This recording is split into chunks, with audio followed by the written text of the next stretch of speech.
This is Autoline Daily reporting on the global automotive industry.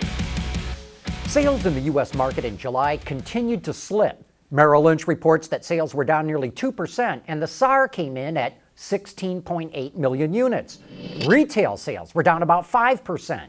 Automakers are hoping that the interest rate cut from the Federal Reserve will lead to better sales in the second half of the year. Meanwhile, companies that make luxury cars for very wealthy customers are running into serious headwinds. Maserati is in trouble. Its sales are plummeting, down 46%. Aston Martin is now losing money, and so it's cutting prices. Its stock dropped 12% on that news. Ferrari managed to raise its sales 8%, but that was far lower than analysts expected, and its stock fell nearly 7%. Ferrari is running into trouble in China, where its sales fell 12%. But one bright spot is with Rolls-Royce, which sold 2,534 cars in the first 6 months of the year, and that was up a whopping 42%. And of course, it's all thanks to Rolls-Royce's first ever SUV, the Cullinan. Tesla bulls say one of the reasons why Tesla doesn't make a profit is because it spends more money on research and investment than other car companies. Well, that used to be true. Last year, on a percentage basis, Tesla was spending nearly twice as much on research as traditional car companies and 3 times as much on capital investment. But now Tesla is under the gun to show it can make a profit.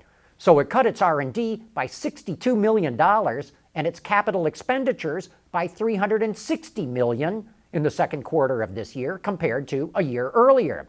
These are not huge cuts, but since Tesla's revenue grew 58%, it's now devoting far less of its revenue towards research and capital investment. As a result, Tesla is spending about the same percentage on these items as General Motors or Ford. But even with these cuts, Tesla still lost money in the second quarter. But Elon Musk says the company hopes to be profitable in the fourth quarter. Speaking of that R&D, last year General Motors spent nearly $8 billion on research and development, and CEO Mary Barra says she would love to split the cost with someone else. She told analysts that GM is open to partnering with other car companies on developing electric vehicles. She pointed to its partnership with Honda and would welcome other automakers to join the party. Boy, this Brexit mess is going from bad to worse for the British motor industry. Now BMW says it might move some Mini production out of its plant in Oxford, England. If Britain does not reach a trade deal with the European Union, BMW says it can build more Minis with its contract manufacturer, Nedcar, at its plant in the Netherlands. You know, we think this Brexit mess means that all major manufacturers will end up leaving Britain, while only a handful of small niche manufacturers will be the only ones to survive.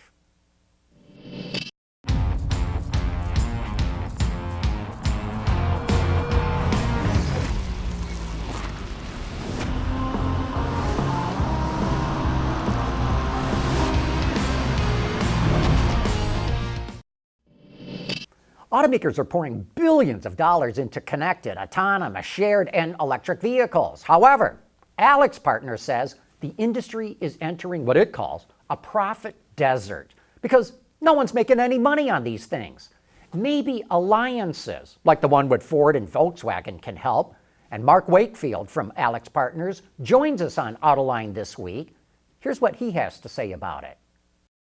Yeah, those deals where you're not trying to have everybody assume that they're going to get 300,000 vehicles out of this program, and instead being able to shift and to have battery conditioning algorithms be done 4 times by 4 consortiums versus 30 times by 30 different players makes a ton of sense. And it's the same argument that has been happening on the powertrain side, but it's never been able to get sort of off zero because there's a big installed base and you could never deal with that. Now these are incremental investments, there's new investments to be put into the ground, and you can take a more logical approach, one that has better industrial logic behind sharing risks and being able to get flexibility out of what you're investing in and scale out of it, plus being able to have the benefit of not having to do the same thing twice in 2 different rooms. And of course, you can watch that entire show right now on our website, Autoline.tv, or you can find it on our YouTube channel. Ford first coined the name Power Stroke for its diesels back in 1994, and now it's introducing the 3rd generation 6.7-liter V8 for large trucks and vans. It's similar to the previous engine with a 90-degree block and inboard exhaust, but it features a number of upgrades to improve efficiency and durability. The fuel system was updated, the cylinder heads were beefed up, and now it uses a variable displacement oil pump. The connecting rods were improved, and it has a one-piece forged piston where the previous ones were made of aluminum.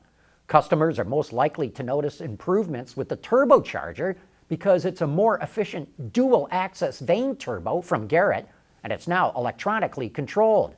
By being able to factor in other conditions like ambient air temperature, Ford says the engine provides much better performance, especially when it's cold outside. The 6.7-liter Power Stroke diesel comes standard with a very similar 10-speed transmission to the one that we mentioned yesterday, but with minor changes to handle the extra torque. Autoline Daily is brought to you by Bridgestone Tires, your journey, our passion, and also by Yazaki. You know, we have a lot of test cars coming in and out of the Autoline garage every week. And this week, the staff picked the test drive of the week, and it is the Volkswagen Golf R, which I got to test drive. Here's what I had to say about it. Volkswagen really got a black eye as a corporation when it got caught cheating on diesel emissions. A lot of people hate the corporation because of it, but Volkswagen is still a company that makes really good cars, and the Golf R is a good example of it. It sits on Volkswagen's MQB architecture, which stretches everywhere from the tiny little Audi A1 all the way up to the 3-row Volkswagen Atlas crossover. I don't think there's any other architecture in the business that's got that kind of bandwidth. And you get a lot with the R too. 288 horsepower, 280 pound-feet of torque, and all that power is fed through a 7-speed DCT, and it's also got all-wheel drive. This car really gets it. Yesterday, I was racing against a guy in his Roush-tuned Ford F-150, 650 horsepower, and this thing was able to keep up with it. Only thing is, once you get all this kind of technology to make it go fast, it's expensive. This thing's over $42,000. Now that's about the same price as a Ford Focus RS. It's actually cheaper than a Subaru STI Type RA, but if that kind of price tag is enough to give you a heart attack, you actually need one of these cars. Because if your heart starts to slow down over the price, just get in and drive it, and it will get your heart going again. Kind of weird for me throwing from the studio to the field back to the studio, but whatever. That brings us to the end of today's report. Thanks for watching, and go out and have a great weekend.